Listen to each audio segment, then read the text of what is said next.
अपनी इस अमृत वाणी से ये पत्थर भी पिघला सकते हो। है कौन कार्य ऐसा जग में जिसको न तुम कर सकते हो। वो कार्य पृथक हो सीरत ध्वज, ये अमृत झरना झरने वाले, वो मानवता की प्रबल जोत, तुम दानवता दलने वाले, तुम दानवता दलने वाले, तुम दानवता दलने वाले। आगत का स्वागत करना मिथिला के क्षत्रिय नेपालों का परम कर्तव्य रहा है योगी। प्रभावित हुआ आपके अभ्यागत स्वागत से। सुना आपका प्रण, हम ही नहीं आए सुन सब, तो सुना आपका प्रण सुन करके ही यहाँ उपस्थित हुआ हूँ। मैं चाहता हूँ आप अतिव्यथित होंगे। कन्या के ज्येष्ठ पिता हैं, मैं लघु पिता हूँ। कुछ कार्यभार हमारे कंधों पर रखें, आप अन्य कार्य देखें। शेष मित्र, हम आपकी भावना का स्वागत करते हैं और निवेदन इन शब्दों में है कि वर्तमान से जब तक बेटी जानकी के अधिवेशन में आपकी उपस्थिति रहे, अब संपूर्ण कार्यभार आप अपने माध्यम से ही संचालित करें। आवे आप आसन।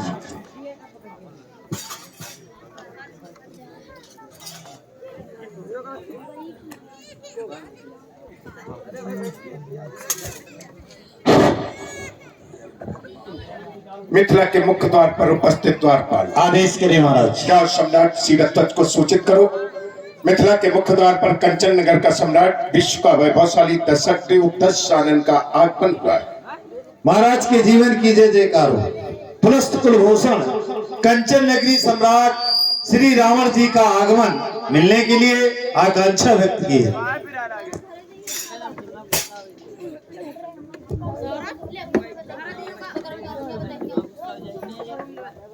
पुलस्त कुलभूषण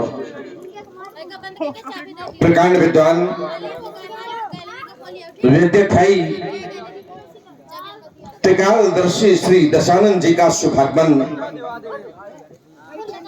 इस मैथिली पढ़ने में मैया के कृषि की कोख को धन्य बनाने वाले कृति में था। मेरे अग्रज इस मिथिला के मेहमान, लंका के भगवान, रक्ष संस्कृति के प्रणेता भगवान शिव को उपासक शेष मित्र श्री के साची जय जय जय जय श्री भोलेनाथ की। मिथिला की सम्राट, मिथिला के गौरव, मानवों में श्रेष्ठ मानव, ज्ञानियों में श्रेष्ठ ज्ञानी, जिसे कहा गया धर्मज्ञानी ज्ञानी, सर्वज्ञानी, तत्व ज्ञानी, तत्व का ज्ञान रखने वाले, सब ज्ञान रखने वाले विदेह शीरध्वज शनिदेव, जय जय शिव। स्वीकारें मेरा प्रणाम।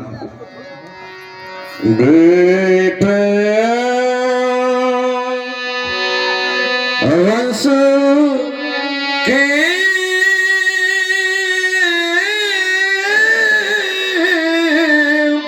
वीर शिरोमणि और मुनि नंदन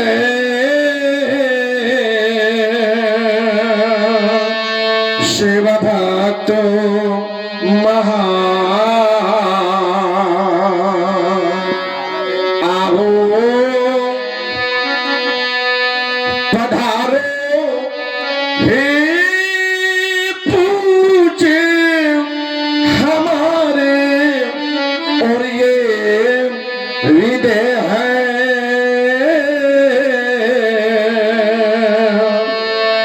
करता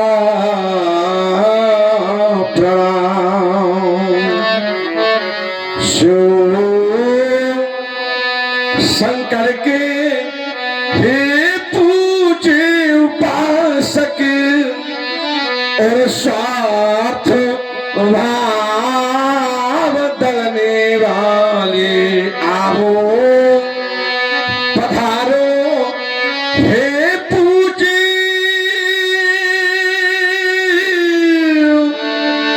हमारे जग में स्वच्छंद विचरने वाले मेरा प्रणाम स्वीकार। वास्तव में योगी महान है आप, आपकी मिथिला मां।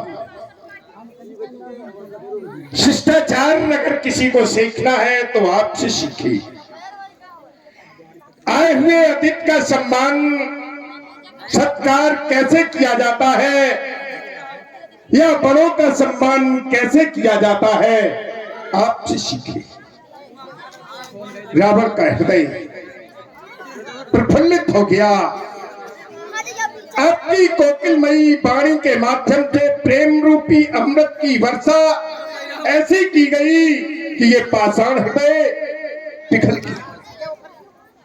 प्रणाम किया था, आशीर्वाद है, आयुष्मान।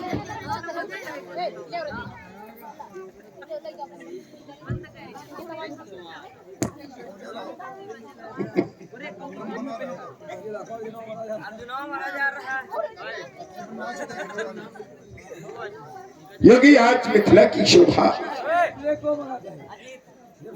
विचित्र है, कोलाहल भी है।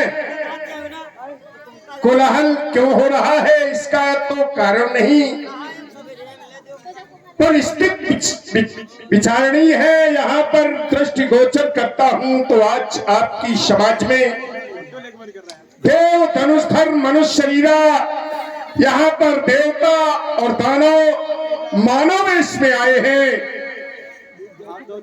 कारण क्या हो सकता है? दानवों को तो वेश बदलना चाहिए, राक्षसों निशाचरों को तो वेश बदल करके आने का कारण समझ में आता है कि मानव समाज है, मानव समाज बिगड़ न जाए, इसलिए हम भी अपने वेश को उसी समाज के अनुकूल बना लें और वहां की स्थिति को देखें। पर देवता तो इस मानव के श्रेष्ठ हैं और मानव उनकी पूजा भी करता है। उन्हें वेश बदल करके आने का आज क्या कारण पड़ गया? आज मिथिला में देवताओं को वेश बदलना पड़ा। बड़े आश्चर्य की बात है, जानना चाहता हूं। शेषमत वेश परिवर्तन देवताओं ने कर डाला, राक्षसों ने भी देव अपने परिवर्तन को किया। और परिवर्तन की स्थिति पर चूंकि परिवर्तन होना है कुछ, चूंकि मेरे द्वारा एक ऐसी प्रतिज्ञा की गई जो परिवर्तन की है, आपके पश्चात वो परिवर्तन 1 वर्ष पूर्व हुआ, 1 वर्ष पूर्व होने वाला है, समय समाप्ति की स्थिति पर है, लेकिन अभी वो परिवर्तन शेष है। कहना यह चाह रहा था कि आपके पश्चात जब मिथिला में इस आयत को लाया गया, बेटी जानकी के द्वारा इसे बांध कर से उठा लिया गया, ये परिवर्तन हो गया। इस परिवर्तन की स्थिति पर मेरे द्वारा एक प्रतिज्ञा कर डाली गई कि जो आयत को जो 2 भागों में विभाजित कर देगा, अर्थात इसका पुनः एक परिवर्तन होगा, उसके साथ वैदेही का पड़े ग्रहण संस्कार संपन्न करूंगा। ये घोषणा मैंने उपस्थित सभी नपालों के मध्य करवाई। उपस्थित सारे जो यहाँ देवता और दानव, इन लोगों ने भी मेरी प्रति घोषणा को सुनी, लेकिन घोषणा मात्र मेरी नपालों के मध्य थी। हो सकता है ये सारे जो देवता और दानव इस स्थिति को मानकर कि घोषणा मात्र नपालों के मध्य है, हम अपने आप को उस परिवर्तित स्थिति पर ले जाएं। हो सकता है ऐसा सोचकर इन लोगों ने परिवर्तन किया होगा। आज उद्देश्य अधूरा है, अभी आयत को 2 भागों में विभाजित अर्थात परिवर्तित कर देने वाला कोई वीर प्राप्त नहीं हो सका। आपने हमारे शब्दों पर प्रकाश तो डाला और बहुत अच्छा प्रकाश डाला, पर हृदय को संतुष्टि नहीं मिली। और जब हृदय को संतुष्टि नहीं मिलती है तो प्रसन्नता नहीं होती। आपने कहा मेरे द्वारा जब मिथिला में ये धनुष लाया गया, उसके बाद से कन्या के द्वारा उठाया गया। अच्छी बात है, कन्या ने अपना बल प्रदर्शित कर दिया, बल आपको दिखा दिया या आपने देख लिया। आपने प्रतिज्ञा कर दी श्रेष्ठ वर की खोज के लिए कि जो वीर इन्हें 2 खंडों में विभाजित करेगा उसके साथ आप कन्या का विवाह कर देंगे या कन्या उन्हें सौंप देंगे। बड़ी अच्छी बात है, वीर होगा और कन्या से बड़ा वीर होगा, और हम तो कहते हैं इनको तोड़ने वाला महान होगा। पर हमारा शब्द थे कि देवताओं को वेश बदल के आने की क्या आवश्यकता हुई, और देवताओं को नहीं वेश बदल के आना चाहिए। आपने कहा आपकी प्रतिज्ञा मात्र नेपालों के लिए है। आपने जो घोषणा की, जो प्रण किया, वो नेपालों के लिए किया, तो ये प्रतिज्ञा आपकी उचित नहीं है। और उचित नहीं है तो हम प्रतिबंध लगाते हैं और घोषणा करते हैं कि धनुष खंडन नहीं होगा।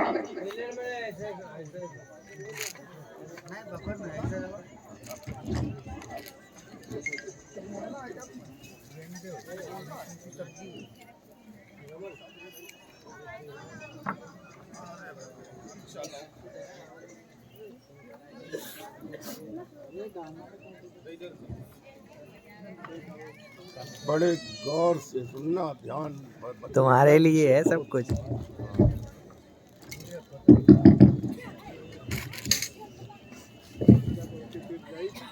कभी कभी बड़ी विषम परिस्थिति आती है और उस परिस्थिति पर जब विचार रूपी मथानी के द्वारा उसका मंथन किया जाता है, मंथन करने में जो द्रव्य निकलता है और द्रव्य पर जब पुनः विचार किया जाता है, द्रव्य को जब पुनः तपाया जाता है, तो जो उससे रस निकलता है, उस रस में भी विचार करना पड़ता है। जो अच्छा होता है उसे ग्रहण किया जाता है, जो खराब होता है उसका परित्याग कर दिया जाता है।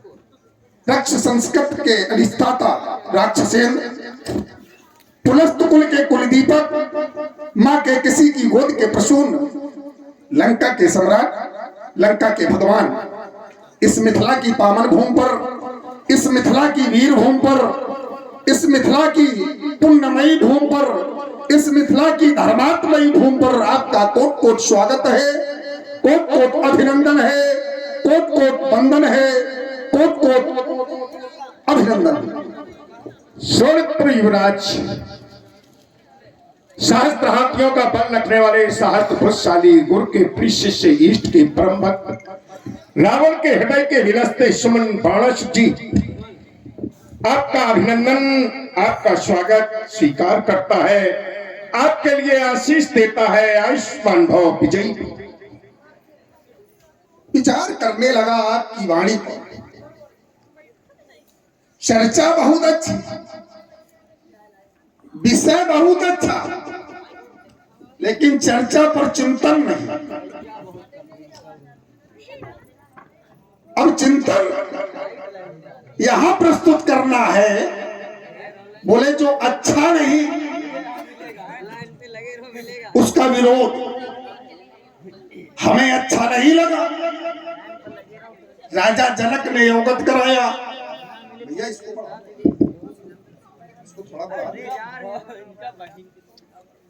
भैया थोड़ा शांत बैठो, या आप लोग बोल रहे हो, हम लोग शांत बैठ गए। उसको बंद कर लो।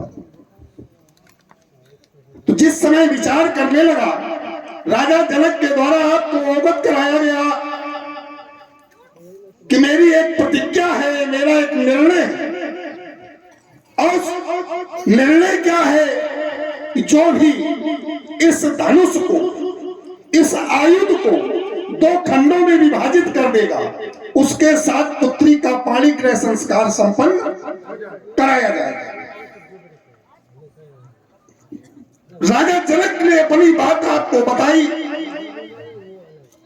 आपने कहा आपका प्रण अच्छा नहीं, इसलिए हमारा विरोध।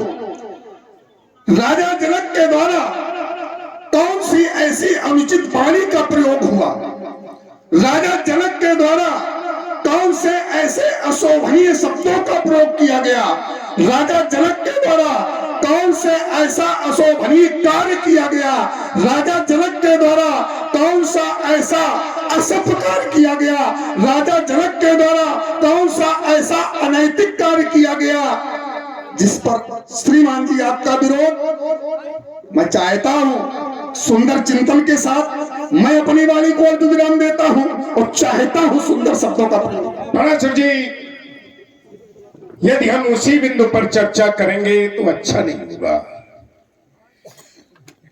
जो हमें जनक ने बताया या जनक के द्वारा अवगत कराया गया, उस पर चर्चा करेंगे तो अच्छा नहीं होगा, इसलिए नहीं कर, उस पे कर लेंगे तो फिर कुछ नहीं बचेगा। अच्छा चलो फिर उसी पे किए लेते हैं। आपने कहा जनक की प्रतिज्ञा में क्या अनुचित है, जनक के द्वारा कौन सा ऐसा अनुचित कार्य हो रहा है? हमें दोष मत देना, हम उस बिंदु को छूना नहीं चाहती थी, लेकिन आप कह रहे हैं तो चलो। जनक ने अवगत कराया कि हमारी प्रतिज्ञा मात्र नृपालों के लिए है, राजाओं के लिए है, और राजाओं में से जो धनुष को तोड़ देगा उसको मैं कन्या अपनी प्रदान कर दूंगा। बस यही विरोध का कारण है कि राजाओं के द्वारा धनुष का खंडन और राजाओं को कन्या सुपुर्द कर देना ये उचित नहीं है, अनुचित है। क्या राजा वीर नहीं होते? आपका कथन आया, बोले राजाओं को कन्या समर्पित करना उचित नहीं। तो पहला बिंदु यह कि राजा क्या वीर नहीं होते? वीर होते हैं। जैसे आपने कहा कि उचित नहीं, आपकी दृष्टिकोण में राजाओं को कन्या देना उचित नहीं। जब मैं विचार करता हूं धनुष के प्रति, जब मैं कन्या के प्रति विचार करता हूं, तो जो घोषणा राजा जनक के द्वारा की गई है तो कन्या असाधारण नहीं है। कन्या असाधारण नहीं है। जिस कन्या ने खडवर्षीय अवस्था में बाएं कर में धनुष को उठाया हो, और धनुष कैसा है, इमे द्वय धनुषी श्रेष्ठे, इमे द्वय धनुषी श्रेष्ठे दिव्य लोकादि पूजते। ये ऐसा धनुष है जिसको उठाने की सामर्थ्य किसी में नहीं है। कुछ व्यक्ति हैं जिनमें है, लेकिन सब में नहीं। तो जब ये कोई उठा नहीं सकता है, और राजा जनक का प्रण है राजाओं के लिए। अब हम चलते हैं आपके बिंदु पर। आपने कहा राजा जनक का जो प्रण राजाओं के लिए है ये अलौकिक है, ये लौकिक है, ठीक। और कन्या है अलौकिक, कन्या अलौकिक, और राजा जनक का जो प्रण है वो लौकिकता में है। तो लौकिकता में जो अलौकिक की खोज करता है वही महान होता है। लौकिकता में जो अलौकिक की खोज करता है वो महान होता है। जैसे विचार करने का विषय ये कि यहाँ प्रश्न पत्र क्या है, यहाँ प्रश्न पत्र है क्या? तो प्रश्न पत्र है ये, प्रश्न पत्र ये है, इन पर परीक्षा दी जा रही है। और जो परीक्षा में सफल होता है, जो परीक्षा पास कर लेता है, जो उत्तीर्ण कर लेता है, उसको अंक दिए जाते हैं, ठीक। और जो इनको तोड़ेगा तो उसको मिलेगा क्या? प्रभुमन जय समेत वैदेही, अंक मिलेंगे। लेकिन अब विचार ये करना है कि अगर लौकिकता में आप ढूंढ रहे हैं तो लौकिकता में मिलने वाला नहीं है, क्योंकि ये है प्रश्न पत्र, और जो इनको तोड़ेगा उसको मिलेगा अंक, उनको मिलेंगे अंक। और जब उसको अंक मिलेंगे तो विचार ये करना है कि परीक्षक कौन है। हम विचार कर लेंगे कौन परीक्षक है और प्रश्न पत्र क्या है। और यह प्रश्न पत्र यदि बनाया गया है तो किसके लिए बनाया गया है, यही तो विचार है। हम अपनी ओर से थोड़े कह रहे हैं, आपने कह दिया आप लौकिकता और अलौकिकता की बात कर रहे हैं, हमने नहीं कहा। और वो श्रेष्ठ होता है जो लौकिकता में अलौकिकता की खोज कर रहा है। पर प्रश्न पत्र जिस योग्य होता है, जिस कोट का बनाया जाता है, जिस आधार का बनाया जाता है, उसी परीक्षार्थी को प्रश्न पत्र दिया जाता है। यह प्रश्न पत्र कठोर है और ये साधारण लोगों को दे दिया जाएगा तो उसका उत्तर नहीं होगा और अंक शून्य हो जाएंगे, शून्य हो जाएंगे। तो शून्य से जुड़ा कौन है? कन्या का भविष्य। यदि अंक शून्य हो गए तो कन्या का भविष्य क्या कहेगा? कन्या कहीं की नहीं रहेगी, न घर की न घाट की। जनक तो कह देगा मेरी प्रतिज्ञा है। मात्र ये प्रश्न पत्र बनाया गया वीरों के लिए, वीरों के लिए होना चाहिए। और वीर ही राजा, राजा ही वीर नहीं होते, और भी वीर होते हैं। राजकुमार भी वीर होते हैं, युवराज भी वीर होते हैं, जो राजा नहीं होते हैं।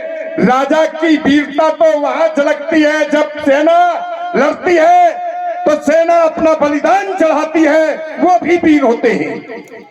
केवल राजा ही वीर नहीं होते हैं, और राजा वीर हो तो सेना की आवश्यकता नहीं है। राजा स्वयं अपनी वीरता दिखा करके सब कुछ ले ले। पर वीर, ये प्रश्न पत्र वीरों के लिए है। और जहां से घोषणा हुई इस प्रश्न पत्र की, जहां प्रश्न पत्र तैयार किया गया, वहां पर मात्र वीरों के लिए है। और आप पूछते परीक्षक कौन है? परीक्षक तो बहुत बड़ा है जो परीक्षा लेना चाहता है। और मैंने प्रथम ही ये प्रश्न रखा था, देवता क्यों वेश बदल करके आए हैं? तो देवता भी ये देखने आए हैं कि इस प्रश्न पत्र को हल कौन करता है, इसके खंडन कौन करता है। मात्र उसे देखने आए हैं। पाशुर जनक की प्रतिज्ञा अनुचित है। हम कहते हैं अनुचित है। राजाओं के बस की बात नहीं है, और राजाओं में से कोई अलौकिक को खोज नहीं सकता, ये मैं कहता हूं। भाई आपने एक बात बहुत अच्छी लिखी, बोले प्रश्न पत्र जो दिया गया वो केवल वीरों के लिए दिया गया। ईमानदारी से बताना, जो प्रश्न पत्र बनाया जाता है क्या विद्यार्थियों से पूछ करके बनाया जाता है? जो प्रश्न पत्र बनाया जाता है क्या विद्यार्थियों से पूछकर बनाया जाता है? ना ना, जो प्रश्न पत्र बनाया जाता है वो विद्यार्थियों से पूछ करके नहीं बनाया जाता। वो प्रश्न पत्र उसी दिन खोला जाता है जिस दिन परीक्षा प्रारंभ होती है। वो प्रश्न पत्र उसी दिन खोला जाता है जब परीक्षा प्रारंभ होनी होती है। और उस प्रश्न पत्र पर क्या लिखा है, अगर विद्यार्थी उसको हल कर पा रहा है तो अंक मिलने वाले हैं, और नहीं हल कर पा रहा है तो फिर अंक मिलने वाले। और आप लोग सुन रहे हैं श्री रावण जी और वाणासुर जी के बीच में बहुत ही सुंदर संवाद। प्रभावित हुए माँ दुर्गा साड़ी सेंटर, माँ दुर्गा साड़ी सेंटर मंगतखेड़ा, प्रोपराइटर वीरेंद्र राजपूत, आपकी ओर से इस 101 मुद्राएं श्री रावण जी और वाणासुर जी के संवाद पर भेंट की गई हैं। बहुत बहुत साधुवाद, धन्यवाद। और आप हमारे भाई जो काजल लाइट एवं टेंट हाउस एवं केटर्स भाई प्रोपराइटर विष्णु राजपूत, आपकी ओर से भी 51 मुद्राएं श्री रावण जी और वाणासुर जी के सम्मान पर भेंट हैं। और माननीय ग्राम प्रधान श्रीमती राधा जी की ओर से भी 50 मुद्राएं श्री रावण जी और वाणासुर जी के सम्मान पर भेंट हैं। बहुत बहुत साधुवाद, धन्यवाद। दूसरी बात, आपके द्वारा ये कहा गया कि मैंने पहले ही ये कहा था कि देवता आए हैं वेश बदल कर क्यों? अच्छा, देखने क्या आए हैं देवता? हम उस विषय को नहीं उठाना चाहते थे। वो विषय आपका और राजा जनक का था। अगर देवता वेश बदल करके आए हैं, दैत्य वेश बदल करके आए हैं, तो क्या देखने आए हैं? यह भी विचारणीय विषय है कि देखने क्या आए हैं। बोले उसको देखने आए हैं जो धनुष तोड़ेगा। क्यों? उनको आवश्यकता कौन सी पड़ गई उस धनुष तोड़ने वाले को देखने की? कहीं न कहीं जुड़ाव आपसे है, कहीं न कहीं आपसे जुड़ाव है। ठीक, आपसे जुड़ाव है, तभी वो देखने आए हैं जो इस धनुष को तोड़ेगा। जो इस धनुष को तोड़ेगा वही वीर जाकर के कभी जाकर के किसी अत्याचारी का विनाश भी करेगा, जो इस धनुष को तोड़ेगा। तो अत्याचारी को देखने ये आए हैं कि धनुष कौन तोड़ेगा, वही अत्याचारी का विनाश करेगा। स्पष्ट यह है। अल्प विराम। महाराज, आपकी बात साधुवाद है, दोनों हाथ उठा करके स्वीकार करते हैं। जो बात अच्छी होती है उसको हम स्वीकार कर लेते हैं। आपका पहला कथन आया कि आप प्रश्न पत्र विद्यार्थियों से पूछ करके बनाया जाता, नहीं, ये किसने कह दिया? विद्यार्थियों से पूछ करके प्रश्न पत्र बनाया जाता है। लेकिन प्रश्न पत्र बनाते समय ये तो ध्यान रखा जाता है विद्यार्थी किस कोटि का है, प्रथम है कि द्वितीय है कि तृतीय है कि चतुर्थ है कि पंचमी है, उसके अनुसार प्रश्न पत्र बनाया जाता है। प्रथम को अष्टम का प्रश्न पत्र दे दिया जाए तो वो क्या करेगा? ध्यान करिए, यहां प्रश्न पत्र वीरों के लिए बनाया गया है, वीरों के लिए। और आपने स्पष्ट कर दिया देवता तो ये देखने आए हैं कि इनका, हमने पहले ही कहा था कि देवता ये देखने आए हैं कि इस प्रश्न पत्र को हल कौन करता है, वही है कि इनका खंडन कौन करता है। प्रश्न पत्र के रूप में ये रखे हैं और जो इनका खंडन करेगा वही श्रेष्ठ होगा और वही आगे चल के अत्याचारों का समाप्त करेगा। पर तनुज क्या देखने आए हैं, इस पर नहीं आपने प्रकाश डाला। भाई आपने ये तो प्रकाश डाल दिया कि देवता ये देखने आए हैं कि आगे इनको तोड़ने वाला अत्याचार को खत्म करेगा, अत्याचार रूपी रावण को खत्म करेगा। संकेत मेरी तरफ है। पर तनुज क्या देखने आए हैं, आप क्या देखने आए हैं वेश बदल करके? इस पर टिप्पणी नहीं की, इस पर प्रकाश तो हम ये बता दें। यदि आपने हमारी बात को स्पष्ट कर दिया तो हम आपकी बात को स्पष्ट कर दें। तनुज वेश बदल करके ये देखने आए हैं कि इनके माध्यम से मेरे पूर्वज मारे गए, हमारे पुरखे मारे गए। अब वो वीर इनकी कितनी दुर्गति कर सकता है, इनको कैसे खंडित कर सकता है, जिन्होंने जिसके माध्यम से हमारे पूर्वज मारे गए। प्रतिशोध की भावना लेकर के आए हो कि हमारे पूर्वजों को मारने वाला आज मारा जाएगा और मारने वाला कौन होगा?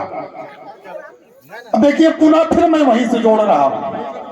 आपने कहा कि प्रश्न पत्र विचार करके बनाया जाता है, बात आपकी है, विचार करके बनाया जाता है।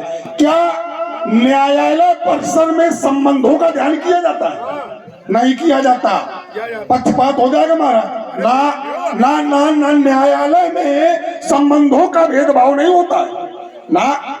अगर संबंधों का भेदभाव न्यायालय में हो गया और जो निर्णायक है वो अगर संबंध ढूंढने लगा तो फिर निर्णय नहीं कर पाएगा। क्या डालो अपनी बात। इसी प्रकार प्रश्न पत्र, अगर वो किसी कक्षा का छात्र है तो उसी कक्षा का प्रश्न पत्र बनाया जाएगा। तो हम भी नहीं ना आप तुमने संबंध अपने आप जोड़ दिया, हमने संबंध की बात नहीं कही। ऐसे नहीं बड़बड़ा, ऐसे हम क्या को बड़बड़ा रहे हैं? इतनी जल्दी न बड़बड़ा, हम बड़बड़ाते ही नहीं। अब तो नरम चारा मिला है, रुकाओ भाई। संबंधों का ध्यान अगर न्यायालय में हो गया तो फिर न्याय पक्ष डगमगा जाएगा। वैसे ही प्रश्न पत्र जो बनाया जाता है वो विद्यार्थी से पूछ करके नहीं बनाया जाता। हमारा कथन ये, ठीक, आपने कहा दैत्य अपनी बात तुमने नहीं खोली, चलो तुम्हारी बात को हम दोनों हाथ उठा के स्वीकार करते हैं। इनके द्वारा हमारे पूर्वजों का विनाश हुआ, ठीक, हम ये देखने आए हैं कि इसको तोड़ेगा तो, और जितनी जल्दी टूट जाए। हम तो ये चाहते हैं, भगवान शंकर से मनाते हैं कि जितनी जल्दी ये टूट जाए बहुत अच्छा, ठीक है। तो मानव समाज में आए हो तो मानवता का व्यवहार करो, हाँ, ज्यादा नहीं। मानव समाज में आए हो तो मानवता का व्यवहार करो। मिथिलेश जनक भी भाई हैं, इन पर भी तनिक विचार करो। तुम ज्ञानी हो, विज्ञानी हो और हो शंकर के वरदानी। रह गई अगर कन्या कुंवारी, रह गई अगर सीता कुंवारी तो उतर जाएगा सब पानी। कन्या को वर श्रेष्ठ मिला तो सम्मान तुम्हारा भी होगा, अन्यथा घोर अपमान तुम्हारा और हमारा भी होगा। सीता के संचित अरमानों की तुम अब तक ना बनो गाज। है दिग्विजयी लंकाधीश्वर, तुम हृदय संतुलित करो आज, तुम हृदय संतुलित करो आज, तुम हृदय हमारा हृदय संतुलित है, अपना हृदय संतुलित करो। हमने प्रश्न पत्र में संबंध नहीं जोड़ा था और न संबंध की बात की थी। आपने कहा न्यायालय में पक्षपात हो जाए, पक्षपात नहीं होता है पर अपराध का दंड मिलता है। या किसी ने हत्या कर दी तो उसके लिए दंड अलग है, जिसने चोरी की उसके लिए दंड अलग है। पर आपने संबंध जोड़ दिया, मानव समाज में आए हो, मानवता की बात करो। चलो संबंध जुड़ गया है, अब क्या है, अब तो संबंध पक्षपात होगा ही, क्योंकि जनकपुर भाई हैं, इन पे विचार करो, ये दुश्मन है, पक्षपात होगा। संबंध आ गया, पक्षपात निश्चित है, पर हम न्याय करेंगे संबंधों के साथ भी। जनकपुर भाई हैं, इन पर हम विचार करेंगे। ये बड़े भाई हैं, इन पर आप विचार कर लेना, क्योंकि हमसे बड़े तुम हो, तुमसे बड़े ये हैं। जनक हमसे बड़े हैं, हम उन पर विचार कर लेंगे, सोच लेंगे क्या करना है। बड़ासुर मार्ग में अवरोध की ज्वाला जला लेना, फिर कभी तुम आज जज का प्राण रक्षा है तुझे शिव बोलनी है, पर तुम तो तुले हो मानवता मिटाने के लिए, इस अपाहिज अस्त्र से बदला चुकाने के लिए। ये प्रतिशोध की ज्वाला जला लेना, फिर कभी तुम आज अजगो प्राण रक्षा है तुझे शुभ। इस क्रांत की तलवार को फिर सजा लेना कभी तुम, आज मानो धर्म रक्षा है तो शिव जय बोलनी है। धर्म पथ को छोड़कर तुम क्यों अधर्मी बन रहे, ये क्रोध की विकराल ज्वाला में दशानन जल रहे। शांत हो जाओ दशानन, मन में अब ये सोच करके, जानकी यदि रो पड़ेगी ये नेत्रों में आंस भर के, आंसुओं की धार में रसभान तुम बह जाओगे और हाथ मस्तक पर धरे फिर किए पर पछताओगे। इस कार्य का बदला चुका लेना फिर कभी, आज मानव धर्म रक्षा हेतु शिव जय बोलनी। अपना निर्माण करो तुम, जग का निर्माण स्वयं होगा। प्रत्येक पुष्प हो गया सुगंधित, सुमृत उद्यान स्वयं होगा। जो वस्तु जगत की पूजनीय उसकी पूजा करनी होगी, जो वस्तु जगत की रक्षणीय उसकी रक्षा करनी होगी। और किसकी मैया जन्मा नहर, किस सिंघन ने दूध पिलाया, किसकी छाती में जमे बाल, किसके शीत मृत मनाई, किसने अपना कान बुलाया। बोलो बाण बदलो विधान, अन्यथा लंकेश प्राण वर्षण होगा। आज मैथिली अधिवेशन में नहीं धनुष का खंडन। जो विश्व जगत की पूजनीय उसकी पूजा करनी होगी, जो विश्व जगत की रक्षणीय उसकी रक्षा करनी होगी। लेकिन निर्बाध चल रहा काल चक्र, उत्पन्न वस्तु जो होती है वो पति नदी के नाटक में अंत एक दिन होती है। ये अजगों की इनकी भी आयु समाप्त हुई, अजगों का होना है विनाश। तुम क्या अन्य शैवों के द्वारा भी रक्षा का होगा असफल प्रयास। तो मेरी एक धारणा अपने उर में धर लो, अजगों की रक्षा करोगे क्या? पहले हमें अपनी रक्षा की आवश्यकता नहीं है। ये नरसुंदरियों की खेत सेत नहीं अगड़ित खाड़ों की धारें हैं। वो पैरी जीवित वस्त्र का जिसने सन्मुख ललकारा है। आज का पीरत कसौटी भीगी पालू की भीत नहीं। ये कर्क प्राण में कितनी ज्वाला, इसे जानता कर होगा। आज मैथिली अधिवेशन में नहीं धनुष का खंडन। तो मिथिलेश जनक के प्रकट जब ये बाण करेगा मंडन, तो धन खंडन करने वाले का ये विश्व करेगा अभिनंदन। आरती करेंगे सीधा ध्वज, ये सभा करेगी पदबंधन। यदि कहा तुम्हारा राम अर्जी ला होगा धन का खंडन, तो वह बाण के बाणों से एक प्राणों का कर्षण होगा। आज मैथिली अधिवेशन में अजगों का कर्षण होगा, अजगों का कर्षण होगा, अजगों का कर्षण होगा। यदि आज मैथिली अधिवेशन में धरो तो शीश पकड़ पटक भूम पर ये भालू तेरा सोलिस से खाली खप्पर भर दूं खप्पर वाली का, लेकर मैं मुंडमाल अभिनंदन करूं कृपाली का। ऐसा भीषण नर्तन होगा आज मैथिली अधिवेशन में नहीं धनुष का खंडन। तो संरक्षक होगा बलिनंदन, अन्यायी पुनः पावेगा। जो भक्ति वक्र दिखावेगा वो सीधे यमपुर जावेगा। मिथिला में आज मैथिली की ये भावरे भाग लवावेगा। कोई बड़ी मिजाज तो किंचित विरोध दिखावेगा तो कर्म होगा। धनुष बाण के ये बाणों का वर्षण होगा। आज धनुष कर्षण होगा, आज धनुष धनुष कर्षण होगा, आज धनुष कर्षण होगा। अधिवेशन में नहीं धनुष का खंडन होगा और शंकर का होगा रात रूप भीषण चंडी का रणनटन होगा। आज मैथिली अधिवेशन में नहीं धनुष का खंडन होगा और विध्वंस करूंगा ये धनुष यज्ञ और स्वराज की नदी बहा दूंगा। अपनी टिकट हुंकारों से अंबर में आग लगा दूंगा। अजगौ फाती नहीं किसी की, अजगौ विश्व पौती है और जिसने दुष्टों का दलन किया उसकी ऐसी ठुकरौती है। कहाँ छिपा वो नरनाहर जिसके कर से कर्षण होगा। आज मैथिली अधिवेशन में नहीं धनुष का खंडन। और आप लोग सुन रहे हैं वीर रस से ओत श्री रावण जी और वाणासुर जी के मध्य में बहुत ही सुंदर संवाद। प्रभावित हुए भाई हमारे कपिल जी अग्नोत्री गुदरवा आपकी ओर से 51 पुष्पत्राएं श्री रावण जी और वाणासुर जी के संवाद पर बैठे। बहुत बहुत साधुवाद, धन्यवाद। ये 10 मुख तेरे 10 शीशों पर है, ये ज्वाला का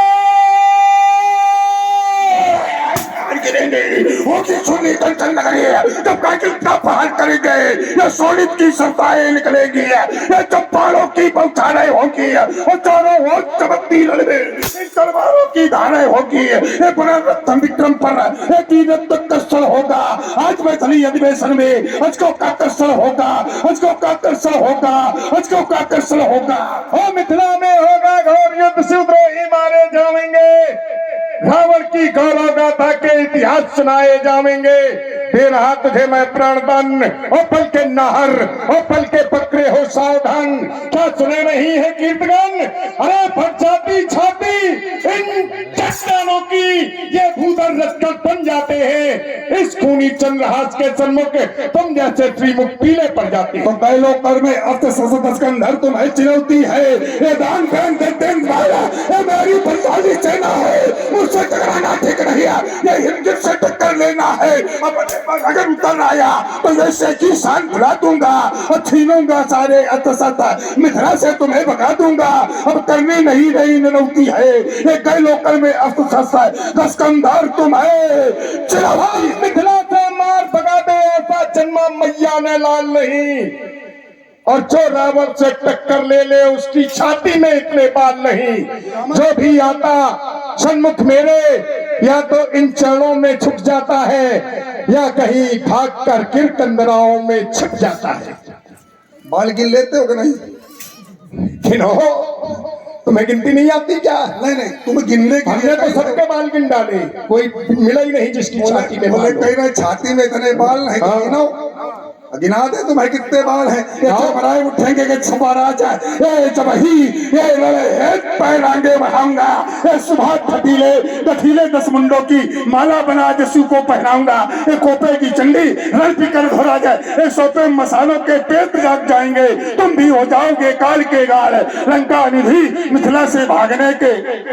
अरे गर्जू तो अपने का पयत सभी भबक उठे, तर्जू तो शत्रुओं के सीने पर जाएंगे। मारो हुंकार पलिंग शीश पकड़ने लगे, टक्कर के लगने से पहाड़ टकराएंगे। यदि आज अपनी पर आ गया तो तुम्हें भी प्राणों के लाने पड़ जाएंगे। उन बिस्तरों में हम नहीं जो मंत्र से कीले गए, उन बिस्तरों में हम नहीं जो मंत्र से कीले गए। दंत जिनके तोड़कर जंगल में फिर ढीले गए। मैं वो विजयलाना जो लहर तक आती नहीं, वो मंत्र सब देखा रहे और सब गिरन लाती नहीं। जो मंत्रों से नहीं कीले जाते समझो, जो मंत्रों से कीले जाते हैं वो तो बच जाते हैं, जहर निचोड़ करके जंगलों में छोड़ दिए जाते हैं। जो मंत्रों से कीले नहीं जाते उनकी मुंडी पकड़ियों मिस मिस करके अरे प्राण निकाले जाते हैं। हम भी वो नहीं जो बिस्तरों का जहर निचोड़े, हम वो हैं जो बिस्तरों को समाप्त कर देते। ये तो मारे हो, अरे तमाम मार डाले। संबंध जोड़े बैठे हो, कह रहे हम मार देते हैं। संबंध जोड़े बैठे हैं, संधि बने, लेकिन कह रहे मार देते हैं जो बिस्तर आते हैं। और बिस्तरों की ही कन्या है तुम्हारे यहाँ जो आपकी बहू है। नहीं तो बारह सुन, जो आ गए सुन लो, सुना जिसने समर्पित कर दिया वो हमारा हो गया। अच्छा, उसे छोड़ दिया। और जो फुंकार मारने का प्रयास करता है मंडी उसकी। अच्छा 26 नाग वंश हैं, कौनो वंश में चलाए फरसा। कौनो हमारे सामने आया हो तो बताओ। हाँ, ये बात तुम्हारी मान लेंगे कि सामने कोई नहीं आया, और सामने नहीं आया तो बोले सब ठीक है, नमो भगवती वासुदेवाय, बोले ठीक, सब ठीक। तो जब सामने आवे तो बोले हमारा योद्धा है, लड़ने के लिए आ गया। दुनिया के 16 दूनी यहाँ राजनीति का पाठ कहूँ दूसरे का पढ़े नहीं बाणासुर जी, एक बात बताओ, कहते हो कि जो सामने नहीं आते, जब सामने ही नहीं आते, हम उनके नगर में जाकर के अब शब्दों का प्रयोग करते हैं, ललकारते हैं और वो भाग जाते हैं। अब भाग जाते हैं, उनको हमें मारने का क्या काम है? वो हमारे सामने नहीं आते। अगर वीर हैं तो सामने आए, जैसे तुम डटे हो ऐसे आए महाराज। देखो चीर देते हैं कि नहीं चीर देते, मार देते। कोई धोखे से कह देता रावण का आगमन हो रहा है तो भाग जाते हैं, रावण ने वहां पाए ही नहीं, और जब पाए ही नहीं, जब छिप ही जाते हैं तो हमें मारने की आवश्यकता ही क्या है? अब जब तुम्हारे घर की बात होगी, जो भागते होंगे उनको भी मार। एक बात तुमने कही, बोले तुम सामने खड़े हो, जो आ जाता है हम चीर देते हैं, तो हम तो सामने खड़े हैं, मतलब चीरे नहीं तो चीरने का कार्य होगा तब चीर। नहीं अगर तुम्हारी बात में दम है, अरे फिर भाई तो हम तुम्हारे विरोध में खड़े हैं।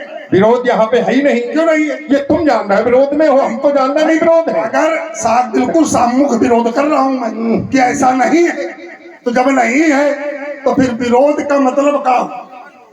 विरोध का क्या मतलब है भाई? विरोधी का सीधे सीधे मतलब होता है? आप कह रहे हो कि हमारे सम्मुख आते नहीं और सब भाग जाते हैं। तो जब आपने दिग्विजय की है, सारे देवता बंदी गृह में कैद हो गए, तो फिर मिले कौन तुम है ये बताओ? अच्छा, बंदी गृह में कैद किसने किए? आप ही ने किए। तो फिर नहीं आपने तो पकड़ करके हम फंसे नहीं, ऐसे नहीं फंसे थोड़े, हमने पकाई नहीं कि तुम फंसे हो, ऐसे नहीं। हम ये कहते ही आपने कहा नहीं, आपने कहा हम वहां जाके गालियां देते हैं। हाँ। तो जब बंदी गृह में कैद है तो वहां देवता तो है नहीं, देवियां हैं, तो गालियां किसको? महाराज नहीं, ऐसा नहीं है, है। हमारे यहाँ ऐसा नहीं है जैसा तुम कह रहे हो। अगर ऐसा होता तो संसार शून्य हो जाता महाराज। बंदी बना बना करके उनको छोड़ दिया, अपने अपने कार्य में लगे। सूर्य अपना कार्य कर रहा है, चंद्र अपना कार्य कर रहा है। केवल इतना है कि हमें आवश्यकता हो तो तुम हमारे यहाँ आना और हाजिरी बजाना। इंद्र अपना काम कर रहा, बंदी गृह में नहीं डाला, थोड़ी देर के लिए डाला, तुम्हारा शून्य हो गया तो संसार बाद में छूट गया। अरे छोड़ दिया, हमें स्वीकार कर लिया, हमारी दास्ता स्वीकार कर ली। अधीन कैसे हुए? जब दास्ता स्वीकार करने के बाद छोड़ दिया, हाँ, अधीनस्थ कैसे हो गए? अधीन कैसे? समस्या है। जब हमसे युद्ध हुआ, हमारी सेना से हुआ, सेना ने उन्हें अपने अधीन कर लिया, बंदी बना लिया, हमारे घर में बंदी हो गए। हमसे उन्होंने कहा जब आपको आवश्यकता हो हमें बुला लेना। हमने कहा अच्छी बात है, स्वतंत्र कर दिया, जाओ अपना अपना कार्य करो, पर हमें जब आवश्यकता होगी या हम जो चाहेंगे वो होगा। तो अधीन कैसे हुए? हमने किया अधीन।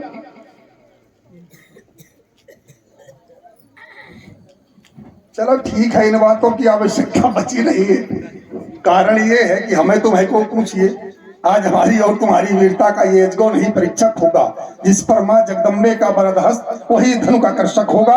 हार जीत क्या चीज, वीरता की पहचान समर है, सच्चाई पर विहार कर कभी न हारा न रहे। हम व्यर्थ बने तो वाद, यहाँ वाक्य वालों का कोई मूल्य न होगा।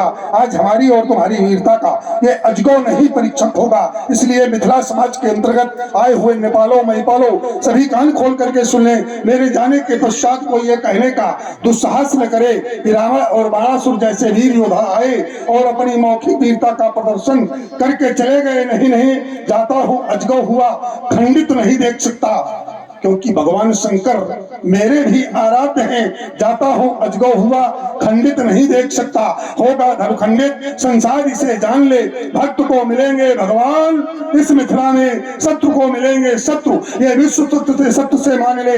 आया था मिलने मित्रवत नहीं, आया था शत्रुवत, जहाँ बैठा हूँ वो छवि निवेशी विष्णु कान खोल सुन ले बाण की पुकार ये आज का युग तो बना है राम रावण युग पर बनाऊंगा द्वापर में कृष्ण और बाण युग करता हूँ प्रतिज्ञा गुरु शंकर की जान ले मेरे गुरु को धनुष्य सीता से मां का नाता है जनक सभा के सभासदों क्षमा करो और ये बाण लौट कर जाता है साथ है चलिए होगा चलो दीदी हाथ व्यवस्थापक महोदय, ऐसी अगर रणनीति आप सायंकाल से बनाए, प्रारंभ से बनाए, शायद इतना समय भी नष्ट ना हो।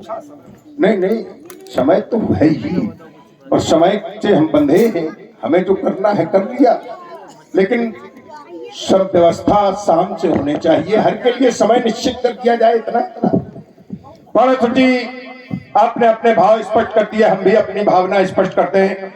मैं भी ये नहीं चाहता कि ये न टूटे, पर ऐसे व्यक्तित्व के द्वारा हमें इस समाज की परीक्षा लेनी थी। परीक्षा तो यहाँ का और कोई है, भगवान शिव हैं जिन्होंने प्रश्न पत्र घोषित किया है, पर हम पहले परीक्षा लेना चाहते थे और इस समाज में कि ऐसे व्यक्तित्व के द्वारा इनका खंडन न हो जो आने वाला समय हमारे और आप जैसे सैनिकों के मस्तक पर कलंक लगाए। इसलिए मैंने प्रतिबंध लगाया था और एक दृष्टि डाली आप पर, तो हमको यह ध्यान आया, विचार आया कि इस समाज में वीर तो सभी हैं, रण क्षेत्र में वीरता दिखाते, युद्ध में वीरता दिखाते हैं, पर उठाने वाली वीरता मात्र बाणासुर ने ही दिखाई है, सुमेर पर्वत को उठाया है।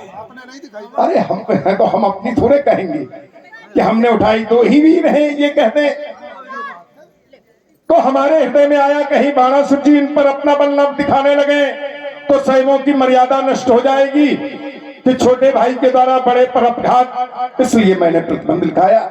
आपके भावों को मैंने पढ़ लिया, मेरी भी भावना है कि इनका उद्धार हो, कन्या का विवाह हो। एक बार प्रेम से समाज में बैठे हुए सभी व्यक्ति हमारे भाई दोनों हाथ उठा करके जय घोष करेंगे। माताएं बहनें हाथ जोड़ करके, हाथ उठाएंगी नहीं, हाथ जोड़ेंगी। बोलो भगवान शंकर की जय। हर हर हर हर हर हर महादेव, हर हर महादेव।